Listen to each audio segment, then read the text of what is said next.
अच्छा, इस पे मेरा एक और क्वेश्चन है, क्या हमें किसान से डायरेक्टली लैंड लेना चाहिए, और अगर लेंगे तो क्या क्या प्रॉब्लम्स आ सकती हैं, या कितना इजी डिफिकल्ट है? नहीं, प्रिंसिपली तो आप किसान से जमीन डायरेक्ट ले सकते हो। आप डायरेक्ट किसान को ढूंढो, ढूंढने के बाद जो समझ में आए ले लो, पहले एरिया देखो, एरिया में पहुंचो फिर ले सकते हो। पर लेकिन आपके साथ फिर फ्रॉड होने के चांसेस बहुत हैं। आपको कंसल्टेंट की या लॉयर की जरूरत क्यों होती है? कि आपके पास फ्रॉड होने के चांसेस या होने के चांस जीरो हो या मिनिमाइज हो जाए। आप जब भी तो लेते हैं ना, तो आप कोर्ट में भी अपना केस लड़ सकते हैं अपना पर्सनली।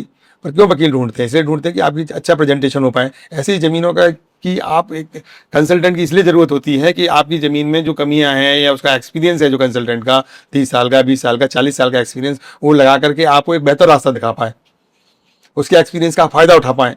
वो पैसा आपसे सिर्फ अपने एक्सपीरियंस का ले रहा है कंसल्टेंट, कि उसने बहुत सी डीलें की हैं, उसने देखी डीलों में क्या कमी आई है, तो आपके लिए परफेक्ट डील दिला पाए।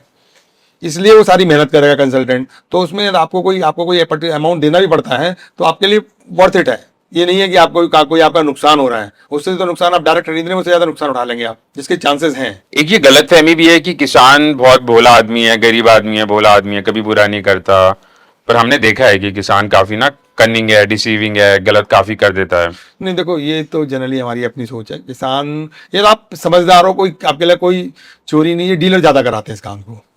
मैं किसानों को इनमें कम दोष दूंगा, ये डीलर ज़्यादा कराते हैं। लोगों का परसेप्शन है कि किसान ऐसा है वैसा है। किसान प्रिंसिपली सीधा होता है, आप उससे सीधी डील करो ठीक है।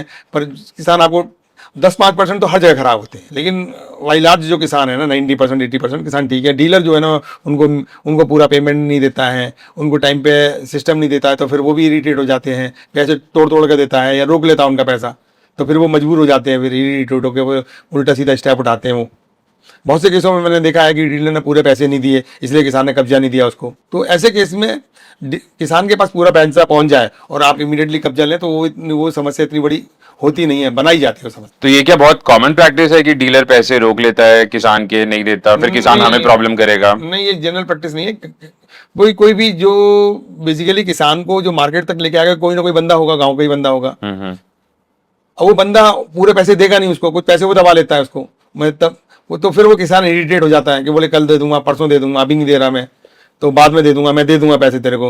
वो देता नहीं, तो फिर किसान फिर जमीन पर वो कब्जा नहीं छोड़ता फिर वो, जब तक पूरे पैसे नहीं मिलेंगे। तो बहुत से केस में मैंने देखा है किसान तक पूरे पैसे नहीं पहुंचते।